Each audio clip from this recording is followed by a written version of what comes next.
I have personally always loved Richard P. Feynman's work and his approach and his point of view in understanding the world. His approach has always been closely aligned with the first principles, so to speak.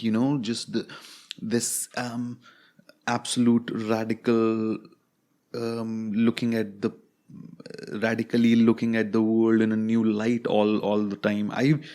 I came across his writing quite early when I was a teenager. I think about 18, 19. His book, his memoirs of his life called "Surely You're Joking, Mr. Feynman." Very fascinating book. Every chapter, I mean, you start reading that book, you don't stop reading it. It's really fascinating. His way of interacting and looking at the world, and the way he became one of the pioneers in physics. The way his work from the Manhattan Project, his fascination with lockpicking, his fascination with different cultures and different things and ideas, and his way of navigating the world around him, his life in Brazil and Japan, his career as a bongo player or something like that, I think. And his personality is a rock star, but the one of the most fascinating of his writings, actually it's not even a writing, it's his lectures, are these physics lecture series that he did back in 1964, I would say 68. Let me see, I'm not really sure. I have this book in front of me. We'll figure it out. Yeah, 61 to 64. Yeah. So there are two books. I think there are three books, three volumes. I will start this podcast, Physics by Feynman or something like that. I should name it Feynman's view, understanding the Feynman's view or something like that. I'm gonna start the series today. Every day have a 10-minute podcast about what I learned today. Just one idea or a few ideas together, and just have fun with it. Just have a bit of structured learning, structured sharing of learning. Maybe it's also a way for me personally to remember and engage with these ideas in such a way as to make it more meaningful to myself and my mind, make them more vivid in my own mind. And this is a great way to do it. Just recording what you're speaking, what you're thinking about, what you're understanding while you're going through the material. Just after I've finished going through a bit of material and figured out all the things that I can talk about on this first episode. Actually, it's episode number 0. Let's start with 0. Episode number 0 of Understanding Feynman's Physics. We are going to cover it randomly because it's not a structured podcast. It's not a substitute for the lectures. It's just a way to navigate through Feynman's physics books. And these 3 volumes are, I have volume 1 and 2. The third one is quantum mechanics, which I think we won't go into for quite a while, because the basic physics is so much filled with interesting ideas that quantum physics has to wait for a while. Actually, what I'm going to do is start with electromagnetism.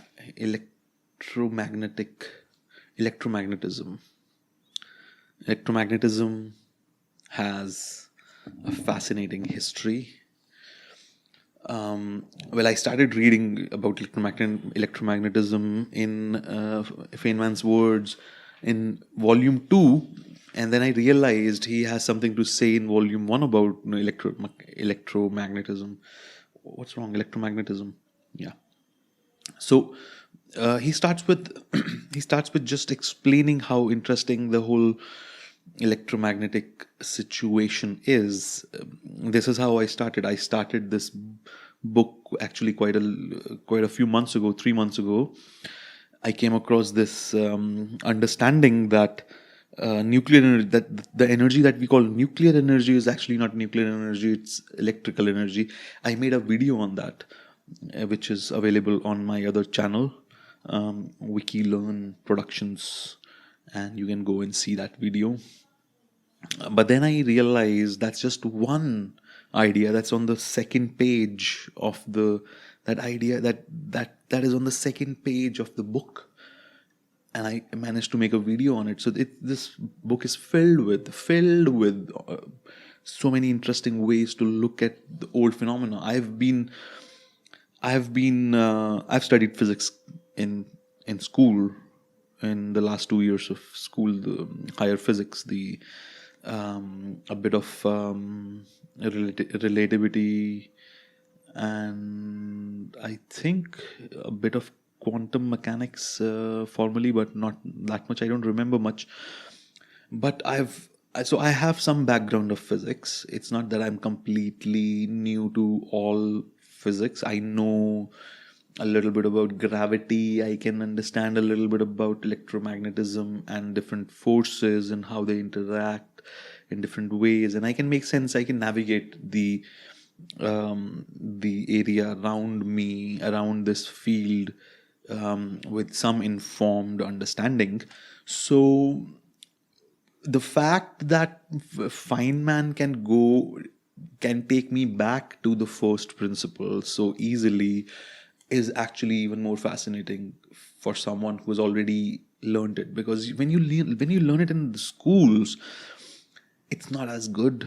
It's just not as good as it's just not as fascinating and interesting, and you miss the fascination of this. So, for example, he starts with this: the nuclear energy is actually electrical energy in disguise, and what we call nuclear energy is just potentially stored energy in the atom, and it's released all of a sudden at once, and that's so much energy that we can make atomic bombs and create nuclear energy out of it.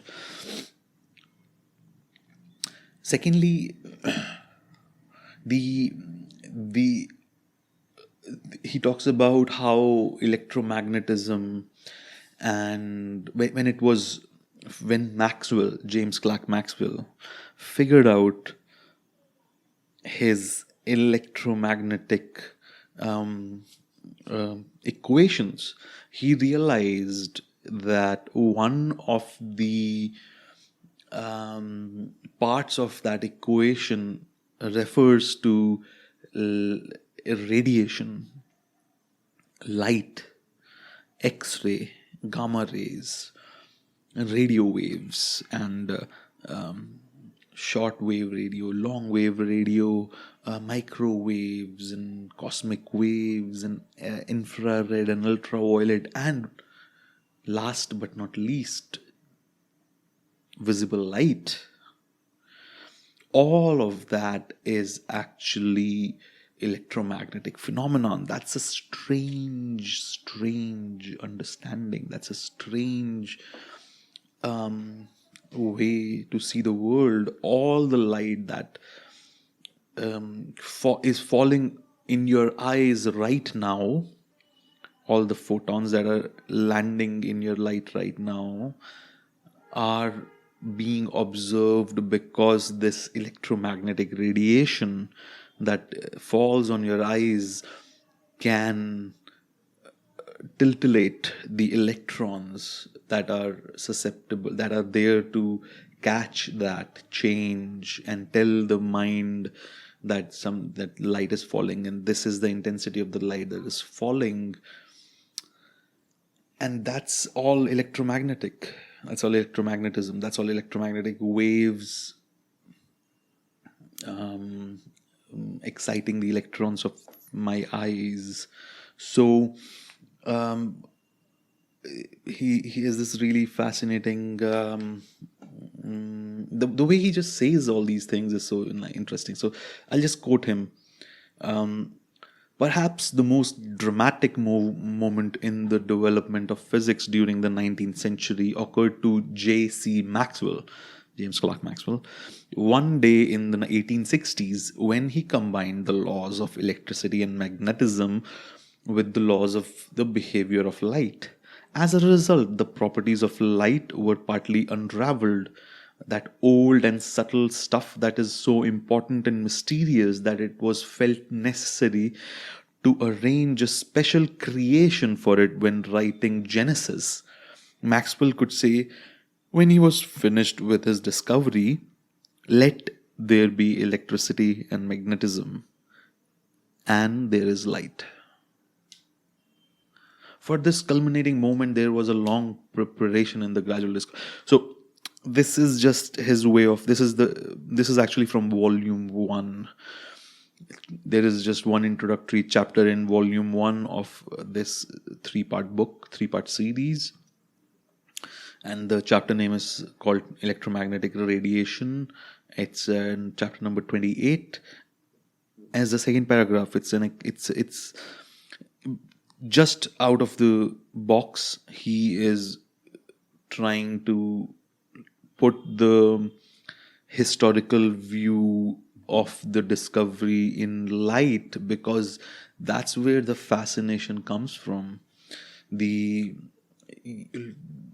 way to look at it's a way to look at a physical phenomenon through the lens of history, and putting yourself in the shoes of the person who invented it, and seeing what he saw, what she saw, and